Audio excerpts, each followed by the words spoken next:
I have 10 wads of toilet paper that I'm going to toss into the bowl, and we'll see how the toilet handles it.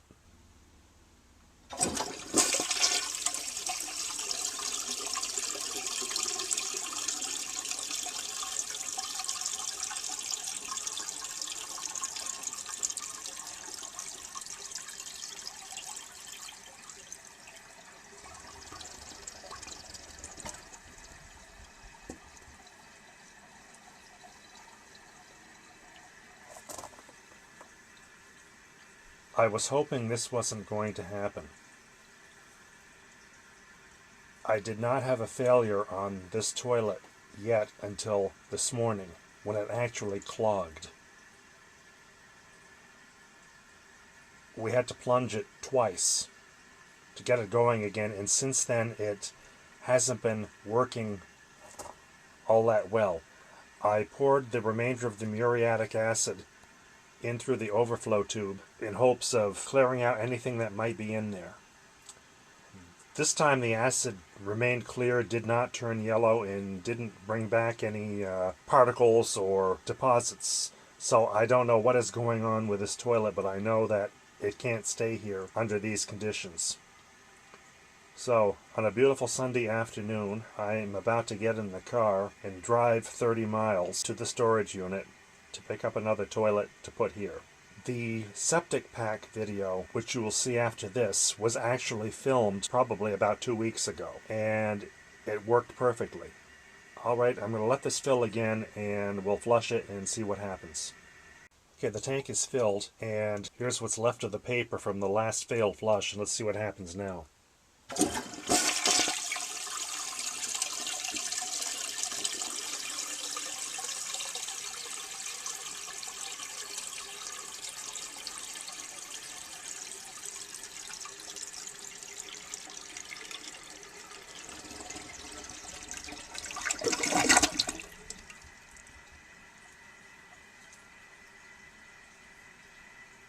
Very slow, very sluggish.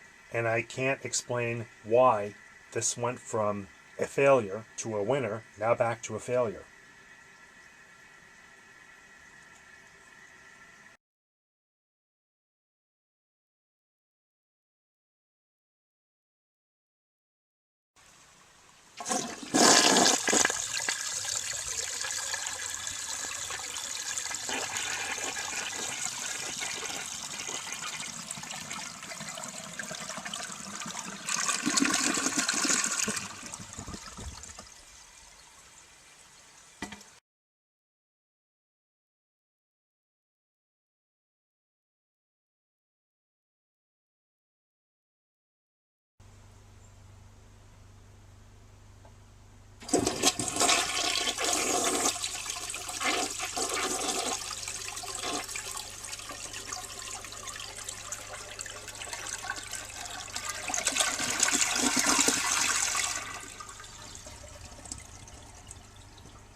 But I can't allow this toilet to remain here if this is how it's going to work.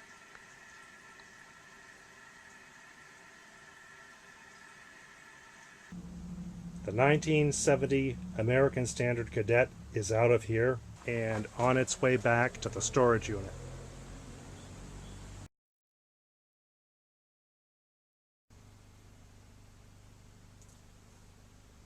The 1970 American Standard Cadet reverted back to its failing state. I have no explanation for it.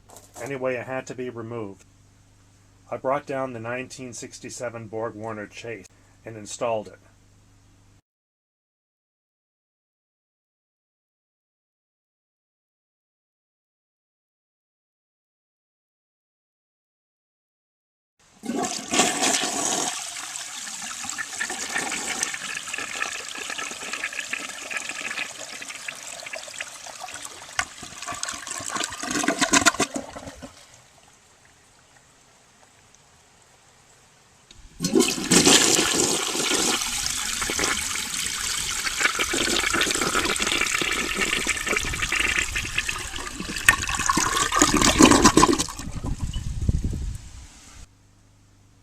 water dripping from around the tank area, and I finally found the source of the leak. There was an invisible crack in the floor of the tank, and you could see water weeping out of it, just like it would a scratch.